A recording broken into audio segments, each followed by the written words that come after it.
Focus Plumbing, always at your fingertips.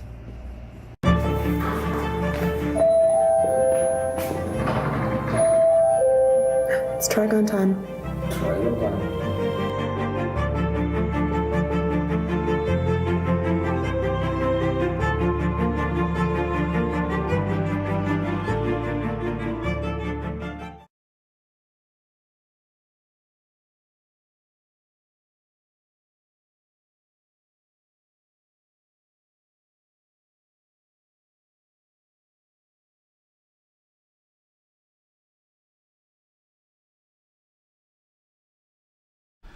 Pow!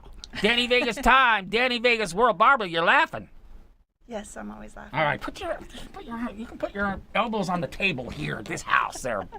Okay, welcome back to the show. This is segment 3, and as everyone knows, we make $1 million a show, and we are $750,000 into the show. That's almost like real estate money there, Barbara. There you go. There you go. Okay, Barbara Irwin is a real estate broker. Real estate broker. Which means that you have the house where real estate agents hang their shingle, Exactly. and that you get all the grub from all of them.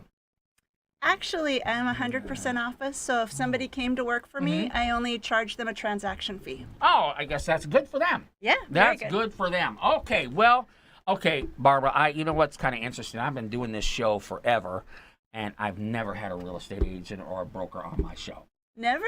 Never have. You would think they'd want to be here for marketing or whatever, but you would think. But anyway, you're the first. All right. Yay. Okay, let's go back in time. Okay. Okay, I bought my house 2002.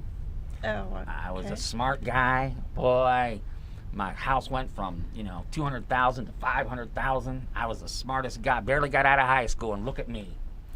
My wife was happy with me. Everybody was happy. Then all of a sudden, my $200,000 house was worth about $150,000. Right. And if you bought a house for $200,000, it was worth $60,000. And a lot of people lost their homes here. It was horrible. And then slowly but surely, we are where we're at now, which seems to be hot again. We are hot, and the market has actually improved in some places 18% this year. It's supposed to continue to improve over the next few years. And the good thing about me is my niche is credit repair. So anybody that was hit in those hard times, I can actually go in and help them fix their credit. Well, the cool thing, you can tell because you're an expert. I heard if you kind of got killed by all that after a couple years, all that stuff it's I don't know if it's gone, but they tend not to look at it. I don't know. Yeah, they don't look at it so much. Yeah, because everybody was in the same situation worldwide, and so anyway, if you knew Vegas was really hit really hard by that, but at the same time, a lot of people bought houses then that are sitting really good now. So exactly. So, as a real estate broker, someone who has their finger on the pulse every day, I don't know if the circumstances will be the same as it was then to create such a hardship. Do you see, there'll be ups and downs, I'm sure, but you don't see anything that's like, we're headed down the same road, they're doing the same thing. Do you see that? Well, it's hard to foresee anything in the real estate market. Right. You can just watch the trends. Right now, we're really going up. Vegas is a really popular area. Everybody wants to move here. Everybody wants to buy property, relocate here. We have a lot of things to offer, especially with all the sports teams coming. That's right. And so property values are going to go up. Well, very good. And you love that. So how long have you been in real estate? I'm sure you started as an agent. I started as an agent. And you said, hey, I want to be the broker. So how long did it take from that to the point where you're at now? I originally got my license in 1999. Okay. And you have to be an agent for, in the state that I was in, 2 years. Right. Prior to sitting for the broker's exam. Okay. I actually waited a third year. Okay.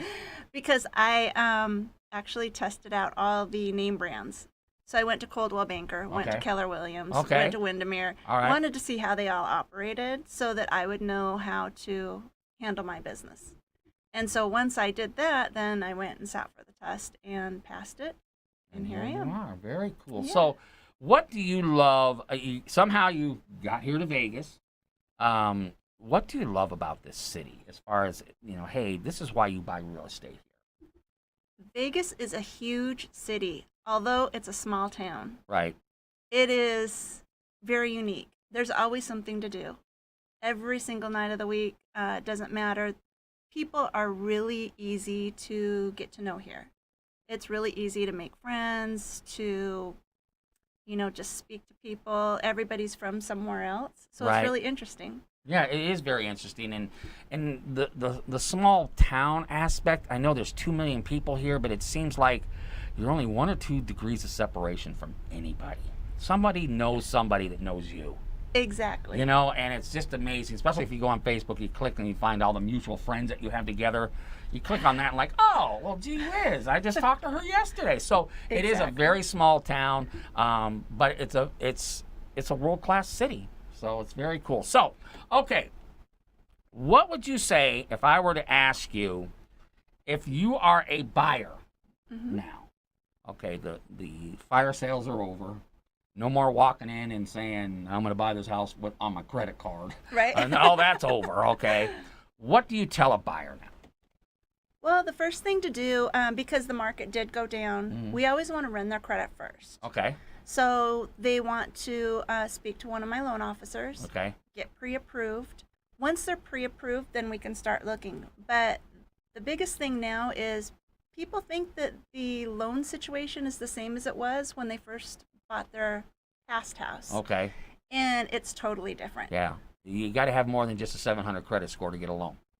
Yes. And Okay. usually you need a down payment. There are down payment assistance programs. Right. But, they're scarce right now. Kind of back like it was back in the old days. You had to save up, you had a little down payment, and you kind of have to have some good credit.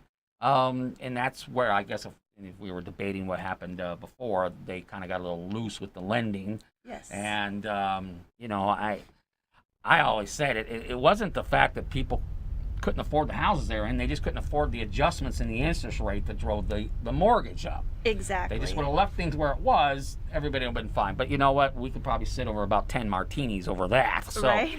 so now, okay, so I'm a buyer, got my credit all set up, I'm very cool, I'm ready to go. I'm a seller. What do we tell sellers? Sellers, it's a sensitive situation right now because Okay. sellers are looking at the market going, oh my gosh, it's going up, and they all want to overprice their property. Okay. And they need to be realistic because it may not appraise. Right. Appraisals go on comps that are possibly up to 3 to 6 months back, depending Right. on your appraiser. So we just need to make sure that they understand that there are comps to support the price that they want. Okay, so here we go again. So if we're a buyer, Mhm. we got to have our ducks in a row. We have to get pre-qualified. We got to get our credit check. We got to have our down payment ready, because when we put that offer in, we don't need any hiccups because other people are putting offers in too. Exactly. So you got to have your ducks in a row. Now, if you are a seller, you got to take off the rose-colored glasses and say, okay, the comps in my neighborhood are 300. Just because I got granite countertops don't mean I'm at 380. Exactly. And that's what people are doing. Okay. What do you mean? I just put these granite countertops in. Oh, my bathroom's redone.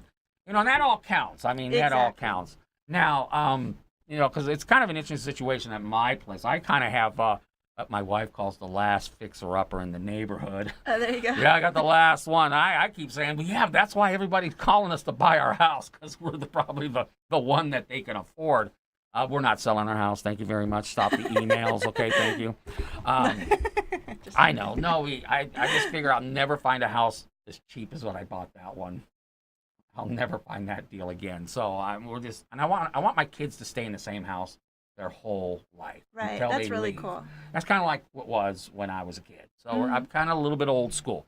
But okay, we got a minute left. How do we contact you? Barbara Irwin. She is LVNV Homes and Land. Yes. Okay. And my phone number is 702-235-9298.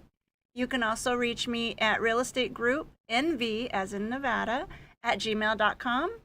And I'm located off of Lake Mead and Buffalo. That's right. And if you look on Facebook, just look for Barbara Holmes. There you go. I was like, is that her real name? Is that her last name? How cool is that? No. Well, my last name is Vegas, so I know exactly what it's all about. There you go. There you go.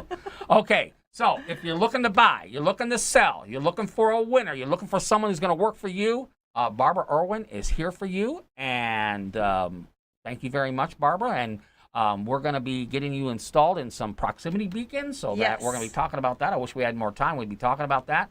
And thank you for being my friend on Facebook. Thank you. Yeah, it's fun, huh? And I hope you come to the event on April 24th at the Arts. Most definitely. Okay, cool.